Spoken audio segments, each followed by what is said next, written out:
সবাইকে স্বাগতম। আজকে আমরা কথা বলবো হন্ডা সিবি হর্নেট 125 নিয়ে। 125 সিসি সেগমেন্টের মধ্যে এই বাইকটি কেন এত জনপ্রিয় হচ্ছে আর কোন কোন ফিচারগুলো এটাকে সেরা করে তুলছে। হন্ডা সিবি হর্নেট 125 বলতেই প্রথমে যেটা নজর কাড়ে সেটা হলো এর মাস্কুলার স্পোর্টি লুক। আগের মতোই aggressive tank design, sharp LED headlight, sporty graphics, উঁচু ও কমফোর্টেবল হ্যান্ডেল বাইকটাকে পুরোপুরি একটা 150 সিসি স্পোর্টস বাইকের মতো প্রিমিয়াম ফিল দেয়। এতে আছে 124 সিসির Honda eco technology HET engine, যা দেয় স্মুথ অ্যাক্সিলারেশন, দারুণ মাইলেজ 55 থেকে 60 কিলোমিটার/লিটার পর্যন্ত, লো ভাইব্রেশন, শহর ও হাইওয়ে দুই জায়গাতেই ভালো পারফরম্যান্স।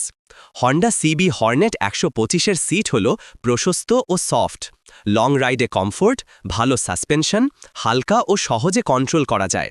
সুতরাং যারা চান প্রিমিয়াম লুক, হন্ডার রিলায়েবল ইঞ্জিন, ভালো মাইলেজ আর স্মুথ রাইড, তাদের জন্য হন্ডা সিবি হর্নেট 125 হতে পারে পারফেক্ট চয়েস। ভিডিও ভালো লাগলে লাইক, কমেন্ট আর সাবস্ক্রাইব করতে ভুলবেন না।